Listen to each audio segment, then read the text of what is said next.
Moussango Mouben Abignon, que la paix soit avec vous. Je voudrais une fois encore et rapidement donner la force et le courage à mes sœurs et frères africains du Tchad. Je voudrais leur communiquer et leur transmettre ma fraternité et leur dire et redire à mes frères et sœurs africains du Tchad que personne ne doit vous donner des leçons de haine. Personne ne doit vous donner des leçons de haine. Personne. Les Tchadiens, quand ils demandent à la France d'Emmanuel Macron de les laisser tranquilles, les Tchadiens, quand ils demandent à la France d'Emmanuel Macron de ne pas exercer ou de faire d'ingérence dans leurs affaires, ne sont pas dans la haine. Ils sont dans l'exercice de leur souveraineté et de leur citoyenneté. Le garant de la souveraineté du Tchad, de l'intégrité du Tchad, n'est pas Emmanuel Macron, n'est pas la France. Le garant de la souveraineté, de l'intégrité du Tchad, ce sont les Africains du Tchad. Quand j'entends, et c'est répétitif, récurrent depuis un moment, chez les Africains, notamment en France, et par ailleurs, chez ces coteries qui sont chargées de nous dire et de dire à des Africains qui exercent leur travail et leur devoir de mémoire, qui exercent leur devoir critique, on nous parle de haine. De quelle haine parle-t-on? Les Tchadiens. Je vais rapidement vous parler de la manière dont le Tchad a été conquis par les forces coloniales françaises. Il y a un rapport que chacun et chacune d'entre vous devrait lire. C'est le rapport Voulet-Chanoine. C'est l'un des rapports qui pointe l'une des entreprises les plus sanglantes de l'histoire de la pénétration coloniale française en Afrique. Que dit le rapport Voulet-Chanoine? C'était deux capitaines, Voulet et Chanoine, deux capitaines français, qui devaient entreprendre, suite à la lettre de mission d'André Lebon, qui était le ministre en charge justement de cette aventure coloniale, il devait conquérir l'Afrique centrale Tchad. Voulet-Chanoine avait été chargé de rejoindre les colonnes qui venaient d'Algérie, celle de Fouro-Lamy et celle du Moyen Congo, c'est-à-dire commandée par Émile Gentil. Voulet-Chanoine, parti du Sénégal, devait entrer au Tchad par l'ouest et rejoindre le Niger, la mission qui leur était confiée. Qu'est-ce que Voulet et Chanoine ont fait? J'écrase une larme aujourd'hui et je rends hommage aux populations en pays Haoussa, aux populations du Tchad actuel, aux populations de Kousséri au Cameroun et surtout à ce village de Birni Koni qui a été complètement rasé par Voulet et Chanoine. Complètement rasé. Voulet et Chanoine, capitaines français, en 1899, ont détruit la plupart des villages qui étaient sur leur passage. Pour deux raisons. Il fallait vivre sur le pays, c'est-à-dire avoir des porteurs et des personnes qui vous fournissaient des vivres. Et qu'est-ce qu'ils faisaient? Quand les populations refusaient, c'est d'ailleurs pour cette raison que la grande Saraouina, résistante à Oussa, s'est levée contre cette mission. Le village de Birni Koni a été détruit. 10 000 âmes ont péri.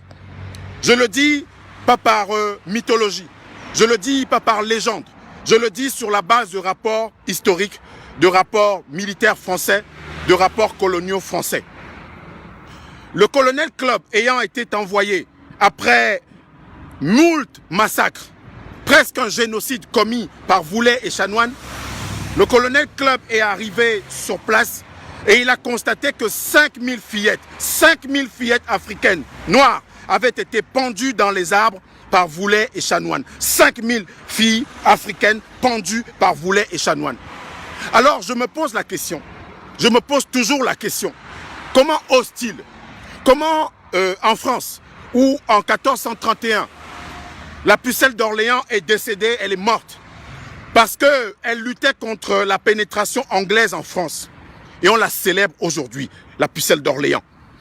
Macron et les Français nous disent qu'ils n'étaient pas là pendant la colonisation, notamment celle du Tchad.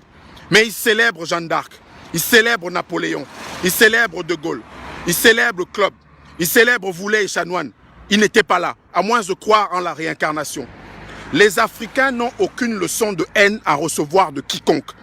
Les Africains du Tchad, qui demandent à la France de cesser toute ingérence, qui demandent à Emmanuel Macron de s'occuper de ces généraux français qui s'immiscent dans la politique, ils demandent effectivement à la France, autant pour moi, de laisser ce pays tranquille. Le Tchad n'a pas vocation à être protégé par un pays occidental. Je l'ai répété dans une précédente vidéo, le Tchad, aucun pays africain n'est la frontière sud de l'Europe. Monsieur Le Drian, cette idée géostratégique, géopolitique, les Africains, l'Africain que je suis, la conteste et nous combattons ces perspectives géopolitiques et géostratégiques qui font de notre continent africain, depuis sa conquête par votre pays, par ce branle-bas européen sur l'Afrique qui a été vivement critiqué par Clémenceau le 25 juillet 1885 et qui a opposé à Jules Ferry, théoricien de la mission civilisatrice, un argumentaire que je partage. C'est cela. Quand on demande, je dis bien quand on demande ici en France, Mélenchon, Jean-Luc Mélenchon est homme politique français. Il critique la politique de son pays, mais il adore son pays, il aime son pays plus que tout. Jean-Luc Mélenchon critique la manière dont la France agit en Afrique, mais personne ne l'a traité de haineux. Alors au nom de quoi? Parce que les Africains doivent avoir des nationalités françaises qu'on quémande, parce que les Africains doivent avoir des cartes de séjour et des titres de séjour en France, il faudrait qu'ils n'osent pas dire ce qu'ils pensent de la manière dont la France coloniale a exercé sa férule sur l'Afrique, la manière dont la France, aujourd'hui l'État français, est présent sur le continent, notamment à travers la mascarade, la pantalonnade et le caractère ubuesque de cette cérémonie d'hommage à Idriss Déby, où on a adoubé son fils pour une succession monarchique à la tête de l'État du Tchad.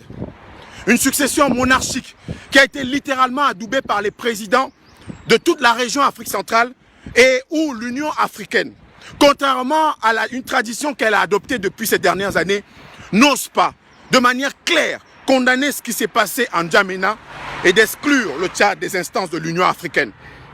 Il y a eu 9 morts de trop. 9 morts pourquoi? Parce que les fils de présidents doivent être présidents sur le continent africain en Afrique centrale. Le fils de Biya, le fils de Déby, le fils de Bongo, le fils d'Obiang, le fils de Sassou, au nom de quoi doivent-ils présidents à la place de leur père? Au nom de quoi? Et au nom de qui? Pour que des Africains continuent de mourir, les Africains continuent d'être décimés à cause des successions dynastiques, à cause des relations incestueuses entre Paris et les présidents africains. Les Africains meurent. Voilà encore des jeunes Tchadiens qui sont morts parce que le fils d'Éby est installé à la tête de son pays, adoubé, cornaqué, chaperonné par Paris. Et cela, il ne faudrait pas le dire. Et cela, on nous demande de dire aux jeunes Africains, on demande de dire aux jeunes Tchadiens de ne pas céder à la haine. Quelle haine? On ne peut pas tuer plus que Voulet et Chanoine. On ne peut pas tuer plus que Lamy, Joalan, Gentil et Rebelle qui ont conquis le Tchad. Après Voulet et Chanoine qui ont conquis définitivement le Tchad avec la bataille de Kousséri du 22 avril 1900. On ne peut pas tuer plus que cela. Il n'y a pas d'expression de haine. Pire que ce que Voulet et Chanoine ont fait sur le continent africain, notamment dans le pays qu'on appelle le Tchad aujourd'hui. Les Africains n'ont de leçons de haine à recevoir de personne. Les Africains du Tchad qui manifestent, qui se soulèvent, Succès Masra, sur qui sont déjà les viseurs de ceux qui veulent neutraliser les forces, neutraliser la résistance tchadienne, neutraliser les jeunes tchadiens qui se lèvent. Succès Masra a notre soutien. On emprisonne les hommes, mais on n'emprisonne pas leur conscience. Vous allez interpeller Succès Masra. Vous allez l'arrêter. Vous allez arrêter, vous allez même défaire des Africains comme moi de leurs papiers en France.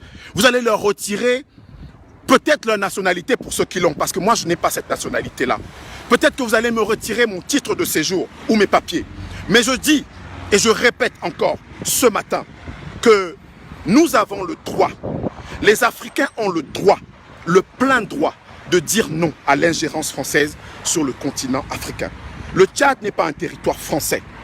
Les Français ici veulent que les étrangers rentrent chez eux quand ils n'ont pas de papier. Alors la France ne doit pas s'ingérer au Tchad. La France n'a pas vocation à gérer le Tchad, les affaires du Tchad. La France a vocation à gérer ses affaires internes. La France a vocation à gérer ses territoires. La France a vocation à gérer ses affaires. Il faudrait que ces vérités claires soient dites.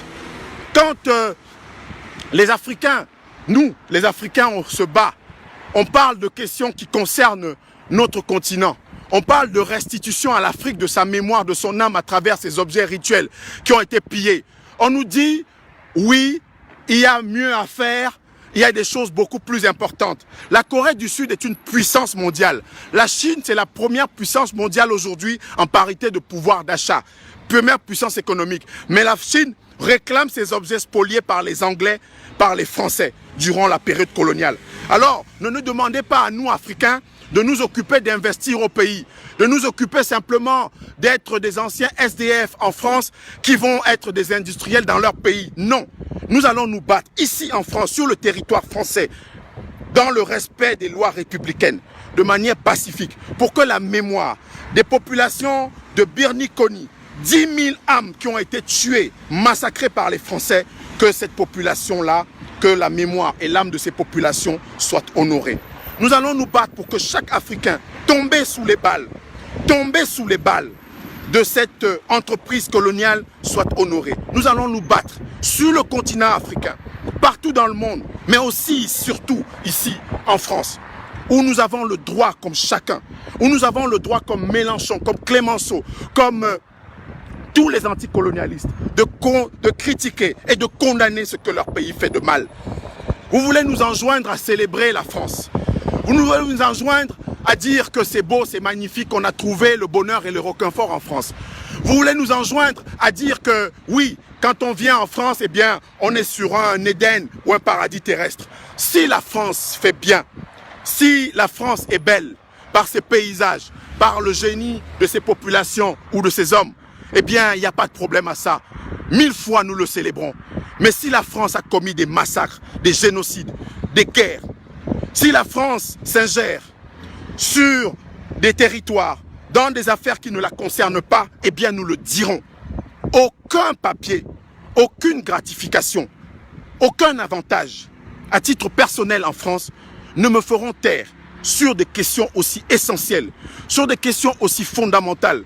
Quand les Français, tous les jours, sur l'Arc de Triomphe, sous l'Arc de Triomphe, célèbrent les morts pour la France, tous les jours, ils allument des cierges, ils allument ce feu qui fait vivre l'âme de ceux qui se sont battus. Ils n'étaient pas là. On n'était pas là ici en France sous De Gaulle pour la plupart. On n'était pas là sous Jeanne d'Arc. On n'était pas là sous Emmerich, sous Lyotet, sous Foch. Mais les Français les célèbrent tous les jours ici.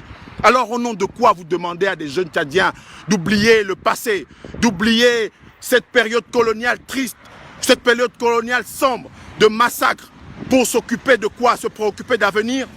Est-ce que les Américains ne célèbrent pas Lincoln? Est-ce que les Américains ne célèbrent pas les pères fondateurs de leur nation? Est-ce que les Chinois ne sont pas confucéens en hommage à ce grand philosophe qui leur a fourni le levain de leur entrée dans le Gotha des puissances depuis tant de millénaires? Est-ce qu'un pays, est-ce qu'une civilisation est condamnée à être matérialiste pour être respectée? Nous disons non. Nous disons qu'à chaque Africain, à chaque Africaine, nous allons enseigner à apprendre notre histoire. Nous allons enseigner à apprendre l'histoire de ceux qui sont venus nous spolier. Nous allons apprendre et enseigner l'histoire, comme on le fait pour les enfants. En Afrique, à 6 ans, on est dans le catéchisme. À 6 ans, on est à l'école coranique, mais on n'apprend pas l'histoire de l'Afrique à nos enfants. On apprend à réciter la Fatiha à nos enfants. On apprend à réciter le Missel et Notre Père à nos enfants. Mais on ne leur apprend pas la mission Voulet Chanoine. On ne leur apprend pas la conquête du Tchad sanglante par les Français. On ne leur apprend pas toutes ces choses qui font que les adversaires des Africains aujourd'hui sont devenus les Africains. Chaque fois que vous voulez parler de votre culture, de l'Égypte antique, on vous dit, écoutez, c'est le passé. Mais après, on va vous parler de Moïse, du pharaon qui aurait chassé de façon absolument mythologique avec des balivernes des Juifs d'Égypte. On vient vous parler de ça alors même qu'on est incapable de dire 2 dates sur l'histoire de son propre pays. Alors qu'on est incapable de dire 3 choses sur l'histoire de sa propre ethnie, alors qu'on est incapable de dire une seule chose sur l'histoire de sa contrée, de son terroir. C'est notre rôle. Et j'ai voulu encore, à travers cette vidéo ce matin, dire à mes frères du Tchad, à Succès Masra, que tu n'as pas besoin d'être député, ministre pour t'affirmer. Ministre, député, ce sera bien, ce sera peut-être plus tard. Mais aujourd'hui, en Afrique centrale, nous avons besoin de gens qui se battent, qui ont la haine et qui disent non aux potentats, aux tyrans, aux dictateurs et à l'ingérence française. Les Français n'ont pas vocation à protéger notre territoire. Et je voudrais saisir cette occasion également pour parler à mes frères du Mozambique. Mes frères du Mozambique ils vivent une situation que le Tchad, le Cameroun, le Nigeria vivent depuis tant d'années. Depuis 2017, dans ce pays d'Afrique de l'Est, des groupes qui veulent nous ramener à l'époque, dit-on, du prophète Mohammed, donc des salafistes, donc c'est-à-dire des ancêtres qui vivaient dans leurs conditions, je ne sais pas si elles sont moyenâgeuses. Ces groupes ont infesté cette partie de l'Afrique, la Corne de l'Afrique, le Kenya, la Somalie, etc. Ils sont arrivés au Mozambique. Le Mozambique, c'est un pays qui a lutté et qui a payé le prix du sang. De 1965 jusqu'à l'indépendance en 1975, porté par Samora Machel et Joachim Chissano et les autres, à travers ce grand parti qui s'est battu pour que cette partie de l'Afrique se libère, avec ceux de l'ANC, ceux de Zimbabwe, ceux de Zambie, ceux du Tanganyika. Eh bien, le Mozambique, aujourd'hui, une partie de son territoire est occupée par ces chebabs. Le Mozambique, dans cette tradition africaine d'aliénation et de complexité complètement incompréhensible, le Mozambique ne veut pas de force africaine sur son territoire, mais le Mozambique veut des instructeurs portugais. Le Mozambique est dans cette servitude volontaire de l'Africain, qui fait que l'ancien oppresseur vient être l'instructeur des forces armées du Mozambique, alors même que l'Afrique du Sud, la Tanzanie, alors même que le Zimbabwe, alors même que la Zambie, le Malawi sont frontaliers du Mozambique. Les Mozambicains veulent que les États-Unis et les Portugais viennent à leur secours, pas les Tanzaniens, pas les Sud-Africains, pas les Zimbabwéens. Alors même que pour sortir le Frélimo qui a été ce parti qui a mis en exergue la vaillance de nos ancêtres, qui a mis en exergue la vaillance de ceux qui se battaient pour que chasser les Portugais, les Français, les Anglais, les colons sur nos territoires africains, eh bien, le Frélimo, ce grand parti dont je salue la mémoire des initiateurs et des combattants, eh bien, aujourd'hui, le Frélimo est trahi.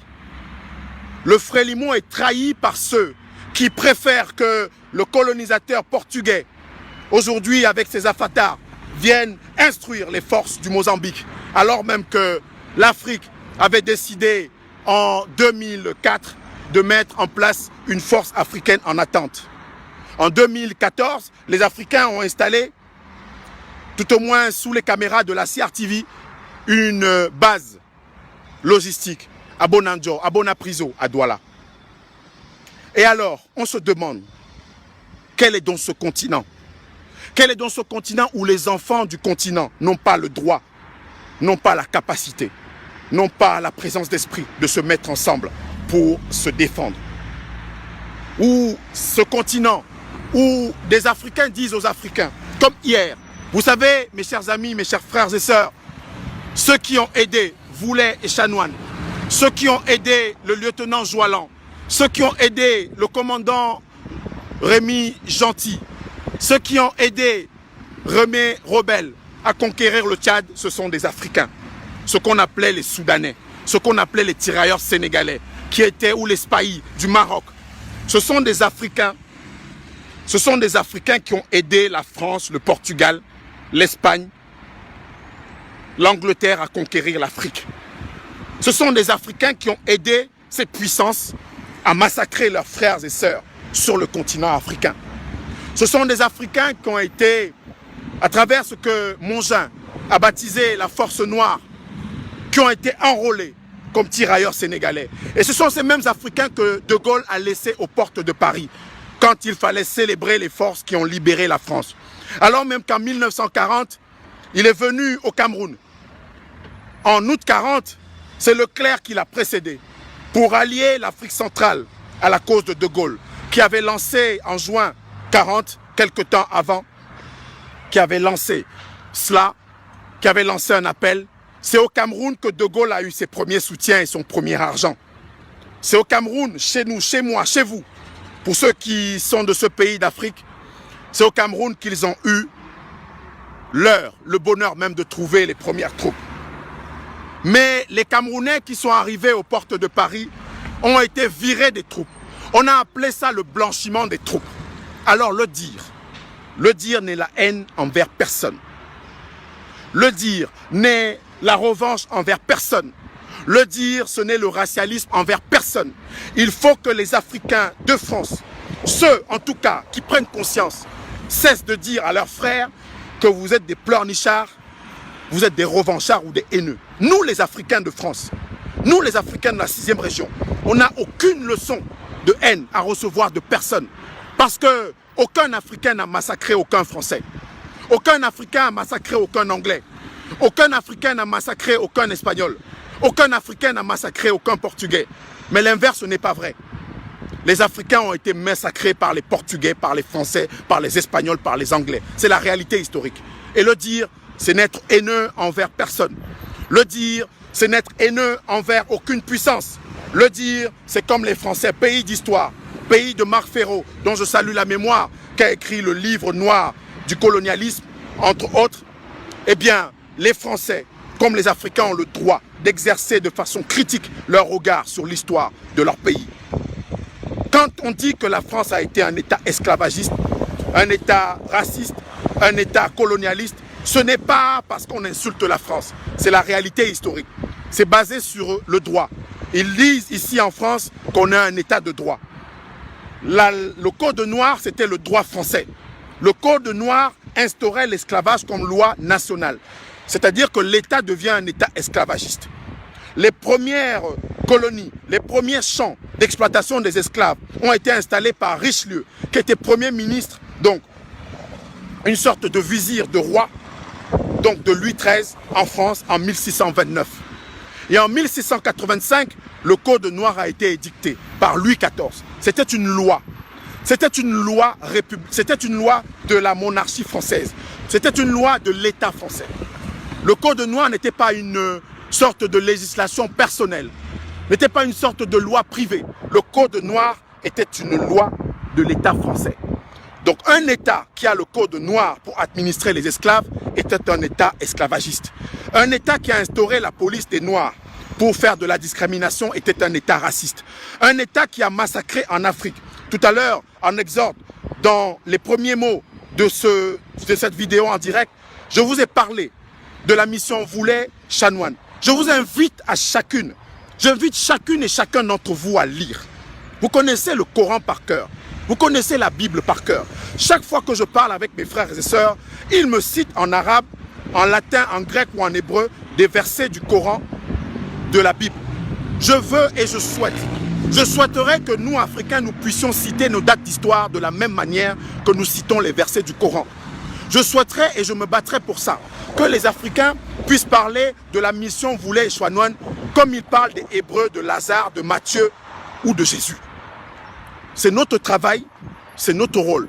Et j'ai voulu dire ce matin, encore, à mes frères et sœurs du Tchad, que personne ne doit vous donner des leçons de haine dans un pays qui a été envahi, spolié, dans un pays qui vit depuis 60 ans sous la coupe de forces étrangères dont la France principalement. Personne ne doit vous donner des leçons de haine. Les Africains ne détestent personne. Les Africains ne sont haineux vis-à-vis de personne. Les Africains n'ont massacré personne. Les Africains n'ont génocidé personne. Les Africains n'ont tué personne pour s'installer. Bien au contraire. Bien au contraire. Bien au contraire. Bien au contraire, chers amis, chers frères et sœurs. J'ai parlé tout à l'heure de mes frères du Mozambique, comme j'ai parlé du Tchad.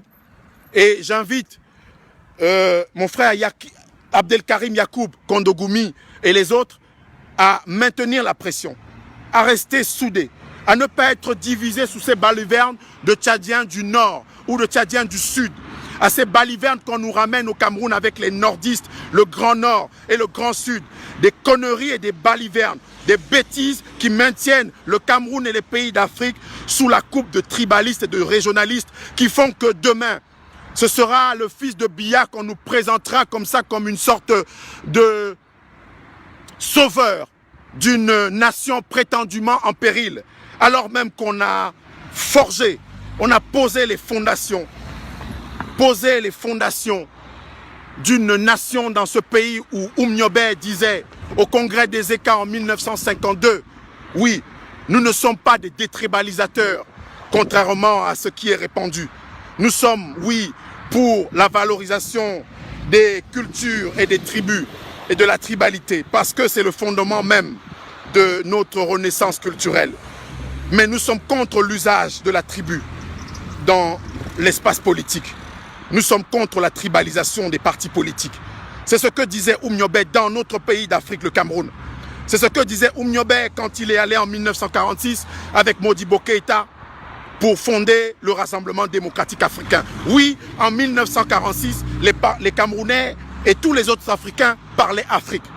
En 1946, comme en 1958, les Africains du Cameroun, du Tchad, du Sénégal, de ces pays qui ont été forgés par la colonisation, parlaient Afrique en 1946.